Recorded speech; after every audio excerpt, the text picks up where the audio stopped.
दोस्तों, हम इंसान इतने क्रूर हो गए हैं कि अब हमें कहीं भी कोई भी चीज़ है, हर जगह हमको मनोरंजन चाहिए।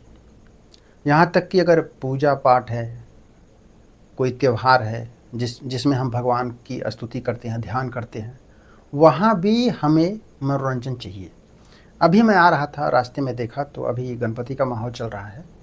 तो मैं देखा कि वहाँ पे अश्लील गाने लगे थे डीजे पे, बहुत ज़्यादा शोर-शराबा था। इतना शोर-शराबा था कि कम से कम हमें लगता है कि 30-40 लोग नाच रहे होंगे और कोई अश्लील गाना पे ऐसा डांस चल रहा है।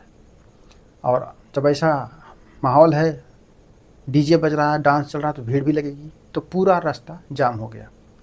दूसरे को भी परेशानी हो रही है। अब सोचो यहाँ पूजा कहाँ रह गई? पहले के हमारे प्राचीन काल के जो भी ऋषि मुनि थे, हमारे जो भी साधु संत थे जो पूजा पाठ करते थे, वो कहीं एकांत में पेड़ के नीचे जाके ध्यान करते थे, तप करते थे, पूजा करते थे, यज्ञ भी करते थे एकांत में, बगैर कोई शोर शराबा किए बगैर, शांति में। आपने सुना भी होगा, देखा भी होगा, गीता में पढ़ा भी होगा कि पूजा पाठ ध्यान तभी होता है जब माहौल शांत रहे, ताकि आपका ध्यान एकत्रित रहे। जिस पे आप ध्यान कर रहे हो, आंखें बंद करके बस उसी का आपको ध्यान रहे, दिखे उसी का चेहरा।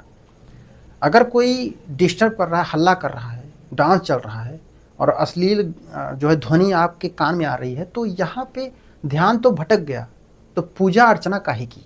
तो दोस्तों, पहले क्या, आप कोई साधु संत ले लो, जहाँ शांत माहौल रहता था, जंगल में पेड़ के नीचे, वहाँ जाके वो लोग पूजा पाठ करते थे, ताकि शहर से, नगर से दूर रहे। तो नगर में रहेंगे तो ध्यान उनका भटक जाएगा, कोई ना कोई ध्वनि उनके कान में आएगी। इसलिए माहौल शांत में जाके ध्यान होता था, तब करते थे, यज्ञ होता था, ध्यान होता था, पूजा पाठ होती थी। लेकिन आज हमारे कलयुग में एकदम बदल गया है।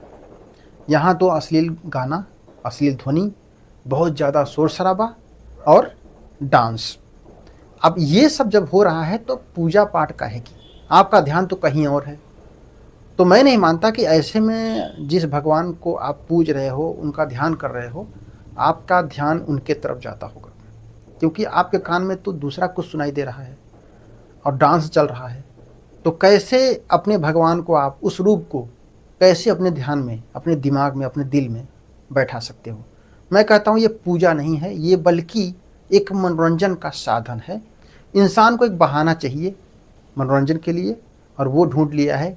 कोई भी नवरात्रि हो जाए या फिर गणपति हो जाए या फिर कोई भी त्यौहार हो जाए, उसे मनोरंजन चाहिए बस।